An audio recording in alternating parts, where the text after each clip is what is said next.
Dr. Nacouzi, welcome back for another episode. Thank you. Good to be back. Thank you. Yes, the Doctor Drinking Water series. Yes, sir. We're in episode 2 now, and in our previous episode, you had mentioned the importance of getting your water analyzed. Give us your thumbs up and hit that bell for future. I'm just kidding. Yeah. I know you were dying to have a little bit more time to explain yourself about the water analysis and why it's so important. Well, I'll have to look at my notes a little bit, but one thing that really bothers me, I cannot help it. It's every time I walk into say a hairdresser or a major shop, I'm looking at all the chemicals that are being used, and I'm thinking multiply this by 1 billion, because that's how many places use these chemicals.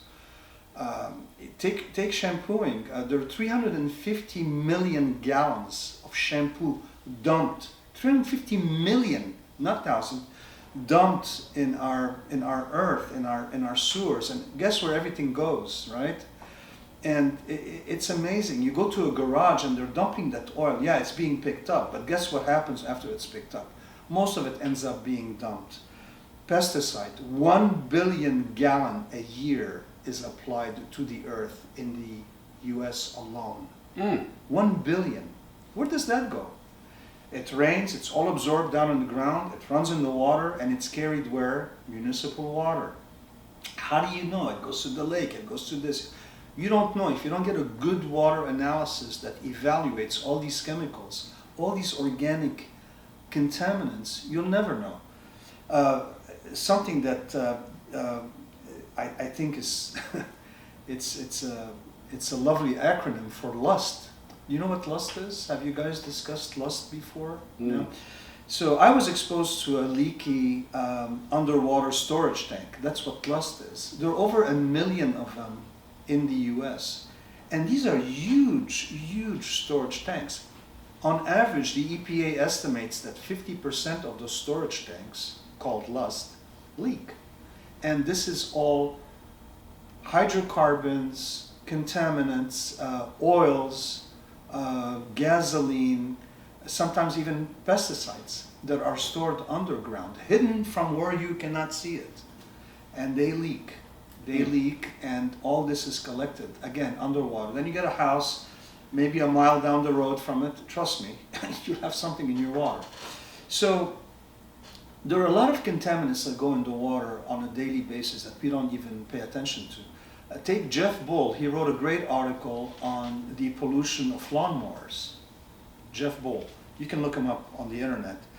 He came up with the computation, and EPA agreed with him. 87 million tons of smog. 87 million tons of smog is produced daily in the US by the use of lawn mowers.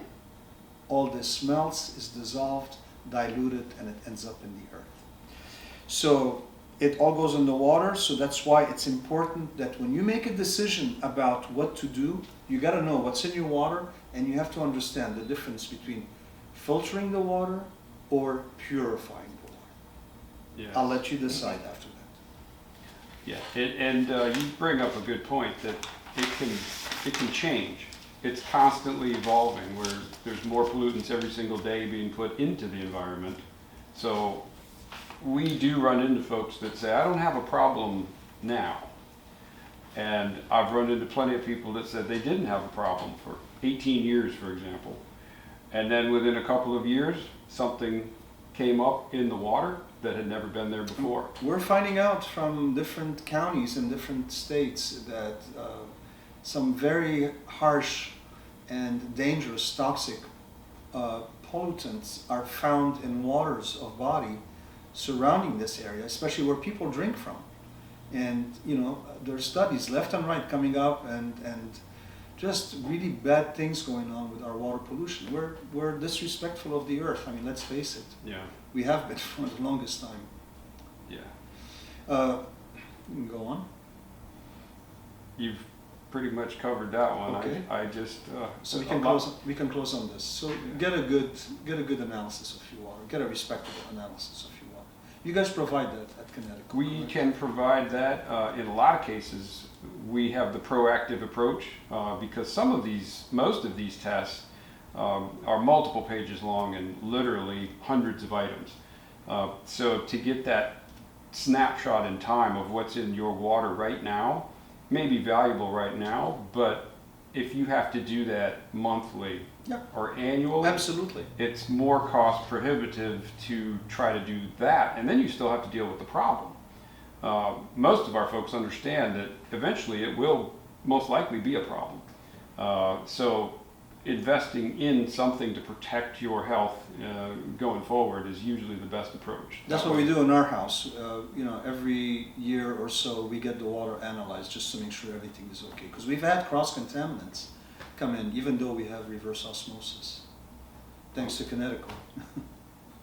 And they've been addressed. Yes. Yes. Thank you.